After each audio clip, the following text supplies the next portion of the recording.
Hello and welcome to this new video. Today we will speak about the different types of structures in an organization. Okay, so in a company there are different actors that play different roles.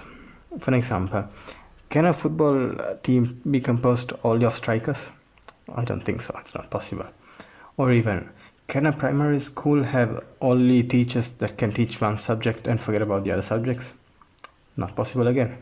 So as you can understand from these two very basic but effective examples, any form of organization needs to have a structure. Like we spoke previously for some management styles, it is also important to understand the structure that plays a key role in a company.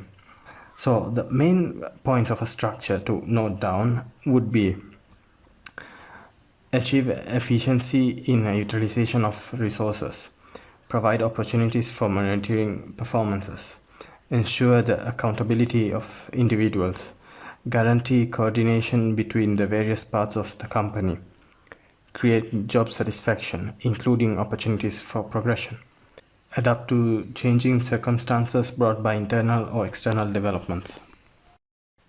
Okay, so just think about this.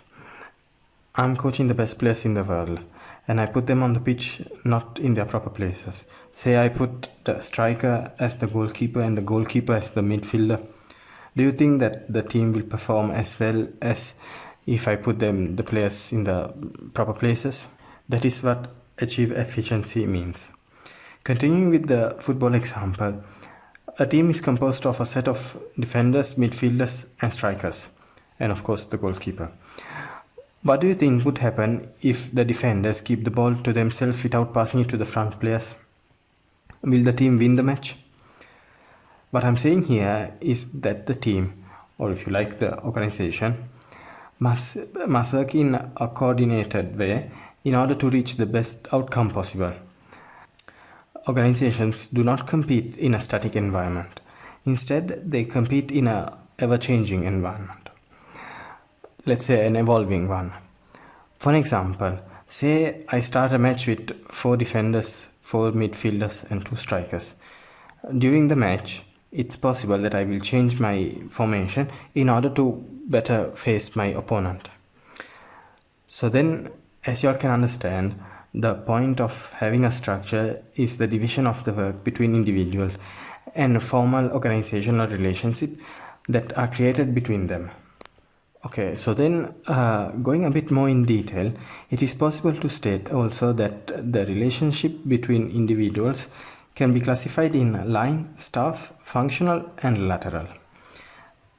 Basically, when we talk about line, it is the authority that flows vertically downwards. When we speak about staff, it's a sort of assistant to seniors. They are a sort of extension of their superior, but do not have any authority on other staff. Functional is like a sort of jolly, say the IT executives, that can help all the staff when needed, but this person has no authority over others. When it comes to lateral, this is an occurring between individuals that are occupying the equivalent position within the different departments, say junior executives across the departments. Okay, so if all what we said is clear so far, we can now be a bit more theoretical.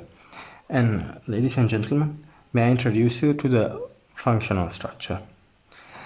As you can easily see, this type of structure is quite a simple one. I would say very much straightforward. There is a managing director, managers under him or her, and under the managers, junior staff. Normally this type of structure can be found in small organizations or even in ones that have only one product in their portfolio. Furthermore, with this type of structure, employees can easily understand what is their next step in their career path. Another very important aspect of this type of structure is the fact that staff can be divided into their specialization. In that sense, if I have an IT issue, for example, I know exactly where to go, rather than losing time trying to find the correct person. This last aspect, which we have discussed, can also be considered as a downside as well.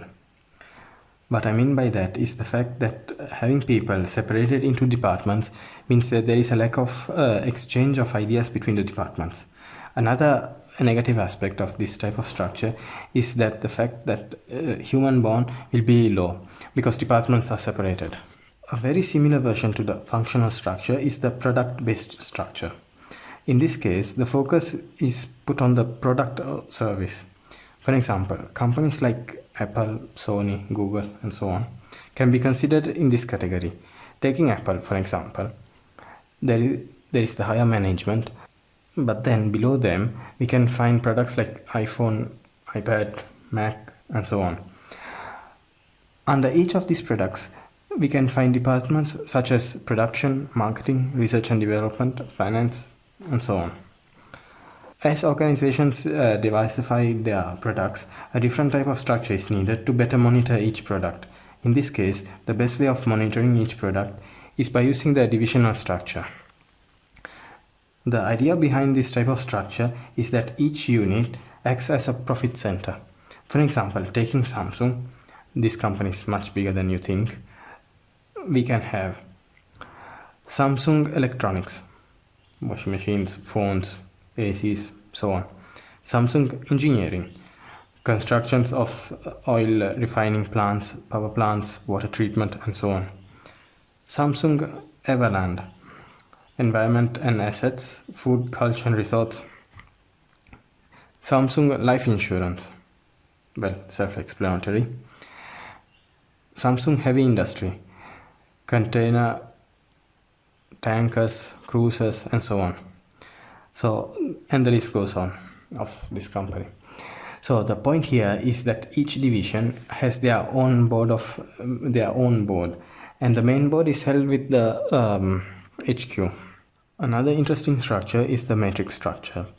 The point of this type of structure is that the fact that it combines functional and specialization with structures built around the products. Combining the two variables, we get a two-way flow of authority and consequently of responsibility. When it comes to functional, the flow is vertical and it goes from top to bottom. On the other hand, a member of the group is answerable horizontally to the responsible of the project. A clear consequence of what we are saying here is the fact that an individual may have conflicts as to whom he or she has to answer to. In other words, even conflicts of loyalty. This type of project is normally used for projects that have a short lifespan. Till now, we have only spoken about traditional organizational structures. Now we will briefly discuss about a structure that has been developed in the last period. Ladies and gentlemen, may I introduce you to the virtual organization structure. If you think well, most of us have been working from home for about 1 year now, and despite that we are still working. How is that possible? And most importantly, some people have also increased their salaries. How is that possible? Well, some people had decided to become freelancers. By doing that, people started working for a second company remotely. In that sense, many online companies came to existence and their staff is not located in the same place, but worldwide.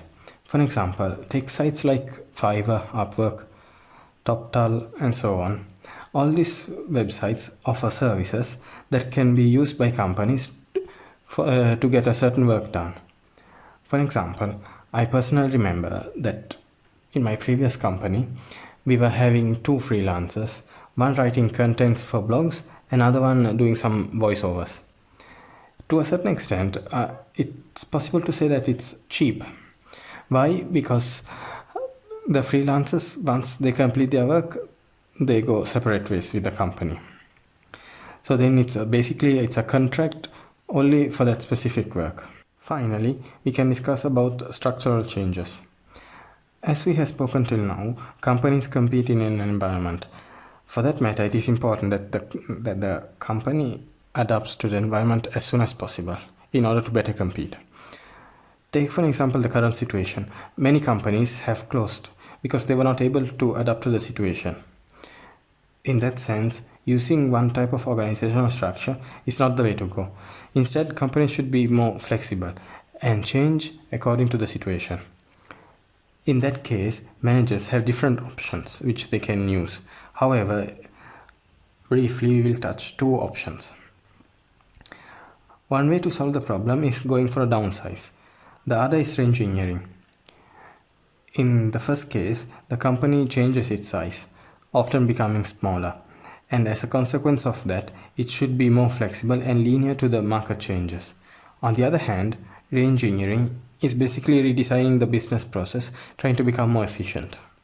Okay, so I think that this is a good stopping point, as we have spoken quite a lot about company structures. So if you have any ideas and thoughts, please write them in the comment section below. I will be happy to read and answer what y'all have to say about it. If y'all like the video, please hit the like button, and I would appreciate if y'all even subscribe to the channel. With that being said, until the next one, stay safe.